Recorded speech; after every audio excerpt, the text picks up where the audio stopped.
And we're here in Star Dressing Room number 1 with a performer, an artist, a politician. What exactly are you? Giles Brandreth, nice to talk to you. Well, I love the way you call it Star Dressing Room number 1. It certainly is the number 1 dressing room, but we're at the Duchess Theatre, which is a tiny theatre right in the heart of Covent Garden, a lovely theatre.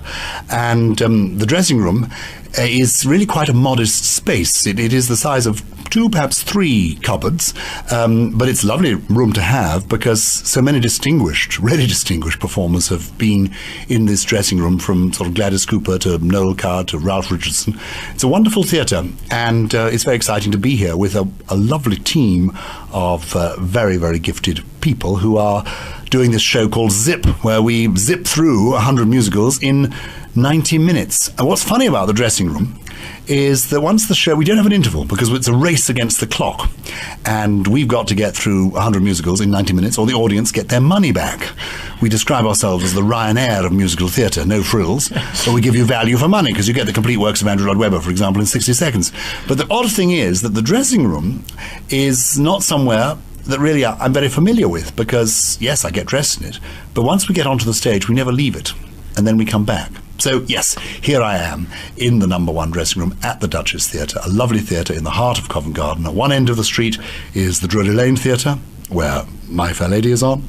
At the other end of the street is the Lyceum Theatre, 2 great historic theatres where the Lion King is on, and in between is the Duchess Theatre, where the Pocket Musical Theatre Company, PMT for short, gives you both of those and 98 other musicals. In fact, on a good night, we can touch base with about 125 musicals.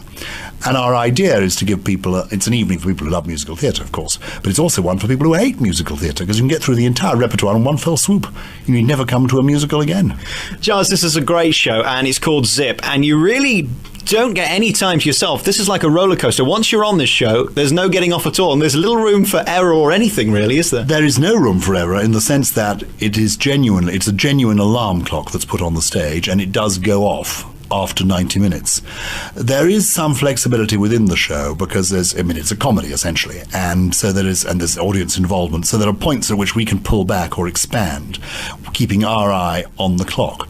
But the audience affects the way the show goes. I mean, there's a sequence where the audience pick out at random different characters for us to be, and we then sort of have to improvise a number. And it attempts to do several things. I mean, we both actually try to give you a kind of anatomy of what makes a musical work, the shape of a musical. We cover 100 years of musicals. We go from the first big Broadway and West End hit of the 20th century, a show called Florodora, written by Leslie Stewart. I've got the original program here, put on at the Lyric Theatre, under the management of Mr. Tom B. Davis, every evening at 8 o'clock. It's the same here at the Duchess. Matinee every Saturday at 2:30, when in fact we do our matinees on Wednesdays and Saturdays at 3 p.m. But Florodora, there it is. I love this program because one of the leading ladies in the original production was somebody who gloried in the name of being Miss Fanny Dango. I think that's fantastic. Anyway, so we go from Florodora, 1899, right up to contemporary shows, Chitty Chitty Bang Bang, Bombay Dreams, you name it. If it's in the West End or on Broadway at the moment, we like to include it in Zip. I have to say, I love this show, and I've seen a lot of theatre over the last year or so making this programme. I've seen virtually every single production on the West End and on Broadway. And this is a lot of fun, this show, and I kind of love its simplicity because there's a tendency now in theatre to have the biggest set and to spend the most money on the biggest props. I know you make reference in this show to Chitty's ridiculously priced car that I believe they spent something like 1.5 million on, which breaks down virtually every other show. But that's neither here nor there. But this is a really simple show with one man and his piano and 4 amazing performers, and the guy on the piano is great as well. But it's a really funny show, and it draws your attention to how ridiculous musical theatre is, really, because it is a peculiar form of art, isn't it? It is a very strange form of art. It's sort of heightened reality. But you're right, we do have some fun with that, because the Chitty Chitty Bang Bang car, which actually is brilliant to the London Palladium, I love that production. I think it did cost something like £1.5 million. We have the same effect. I think we get the same amount of applause, and ours cost £17.50. And when we have the helicopter in Miss Saigon, it's one we bought at Woolworths for under £2. So it is possible to do these things on a sort of on a budget version. What's interesting, though, what we discovered when creating this show, and it's been a collaborative effort over the last 18 months, is that there is a shape to a musical. There have got to be certain ingredients. We couldn't just end up with snippets from shows. And you do need, I mean, for example, there's never been a musical written without love songs. Some 2,000 musicals presented on Broadway in the West End of the 20th century. Not one didn't have a love song. And they all have elements of comedy, drama. Most of the musicals are actually love stories. It's boy meets girl, boy, loses girl, boy gets girl back again. And that seems to be the essence of many a musical story. What we look at is the sources. People often go to great literature. They go to the Bible, they go to Dickens. We examine, as it were, how a musical comes about. And we try to get to discover what the indefinable magic is. And I think the reason our show is a success and people seem to enjoy it as much as they do, it's a comedy, so people like a laugh. But we won the award at the Edinburgh Festival, where we were last year, as the most popular show on the Edinburgh Fringe. And there were 5,000 shows there, some brilliant stuff, and we were thrilled to win. But I think the reason we won was threefold. One, we don't take ourselves very seriously. We are, we're a people show, we're a feel-good factor show. But two, and this is very important, we have nostalgia built in. Nostalgia is a very potent force. Anyone coming to this show, as it were, will be familiar, not with all the stuff, but with quite a lot of it. And it will evoke in them memories of the first time they particularly saw an individual musical. It'll trigger something in them. Nostalgia is very potent. And also, we've got on our side some great show tunes. We've got the adrenaline buzz that comes with a great show tune provided by Cole Porter or Stephen Sondheim or Andrew Lloyd Webber or whoever it may be. So that's what we've got going for us. And I think one of the reasons that musicals are successful and continue to be is that they do provide you with a whole series of instant highs during the course of one evening. So we get the highs of the great show tunes combined with a lot of laughs, and in a troubled world, people seem to like laughter. Musical theatre seems to be changing. We're learning on this programme that the way forward seems to be that the star of the show is either Queen or ABBA. Do you know what I mean? It's a band, or there's a star in it. Caprice just recently closed in Rent. She was the star of the show to drag people in. It's kind of changing. The story by itself doesn't seem to get people in anymore, does it? It's to do with the economics of it. It's simply that putting on a musical nowadays is so expensive that it can only really be done if you have got, as it were, a brand going for you. So people go back to established successes. My Fair Lady, The Lion King, these are very strong brands. One through having been a world-famous show and a movie, the other having been a very successful Disney, People know what they're going to get. Mamma Mia, the songs of ABBA, people know the tunes before they go in. The brand there is ABBA. So people actually, the investors know that it's difficult to risk something unless they've got something that they can bet on, something that they can feel secure about. And that's why nowadays people go to whatever the brand may be. It could be, Elvis, it could be Cliff Richard's back catalogue, it could be an established show. Breaking with a new show is next to impossible. The list of new shows that have flopped is so long. I mean, most shows do flop. We remember the successes, but what's interesting about Zip is that in it we include quite a few flops, including some great shows, great songs, forgive me, from flops. We do a song, one of my favorites from a show called Sideshow, which is about Siamese twins. And the song actually has the wonderful lyric, "I shall never leave you." Well, if they're Siamese twins, it's a bit inevitable, isn't it? I mean, there was a great show on Broadway called Titanic. It didn't come to the West End because it was simply too expensive to risk.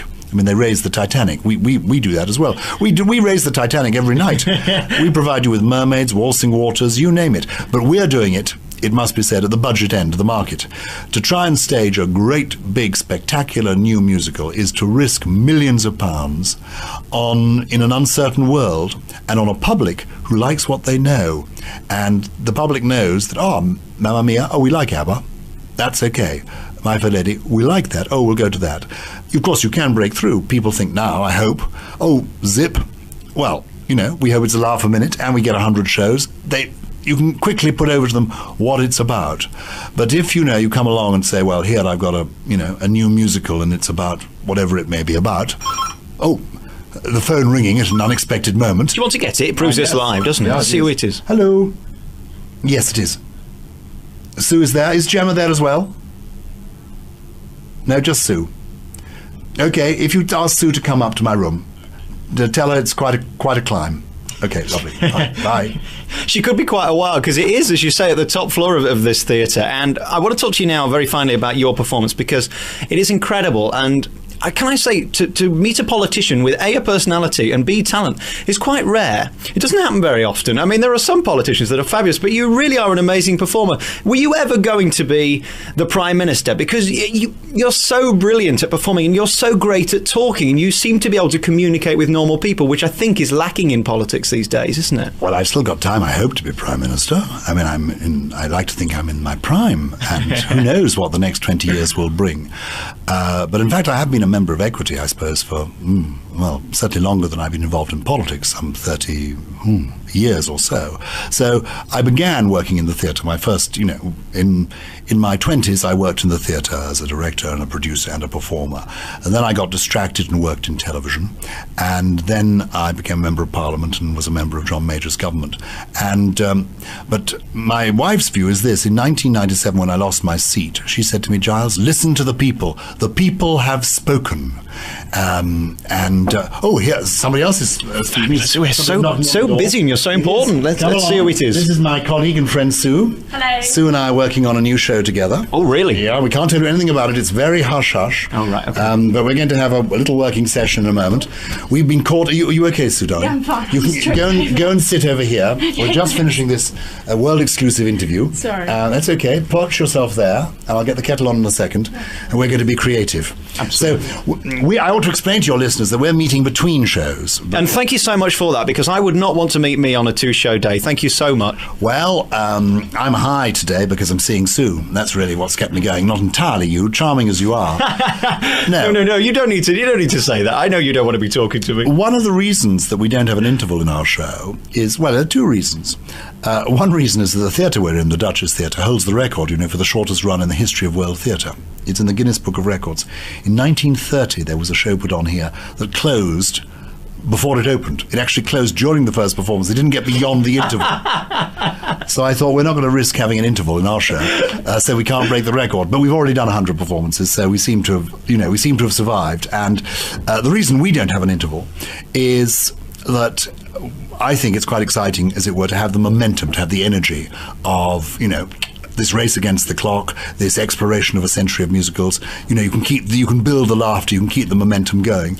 But we do, because I think it's important for people who want to come out in the West End. It's not cheap. Well, actually, it's quite cheap here. You can get into the theatre for about 15 quid. But, it goes from 15 quid to 30 quid. And by the time there are two of you and you've got into London, etc., it's not a cheap night out. You've got to make an occasion of it. And so we have a party here, genuinely, every night after the show. We all repair to the Unzipped Club, also known as the Stalls Bar, where we have a team of singers and dancers who are performing songs that don't feature in Zip. And the casts go every night. So if you want to meet me, that, of course, could be a disadvantage. But I don't force myself upon you. You can find me in a corner of the bar, singing quietly and having a glass of wine. So that's a little extra feature, because I think we've got to make... In order for people to come to live theatre, you can see a great big glossy musical. Chicago's been made into a fantastic movie. But it's not real people up there. I mean, it is... But it's glossy. It's a cinema version. It never changes. Come to the Duchess Theatre to see Zip. And it's just half a dozen vulnerable human beings strutting their stuff. They are actually, most of them, I don't include myself in that, but most of them are very gifted, very experienced people.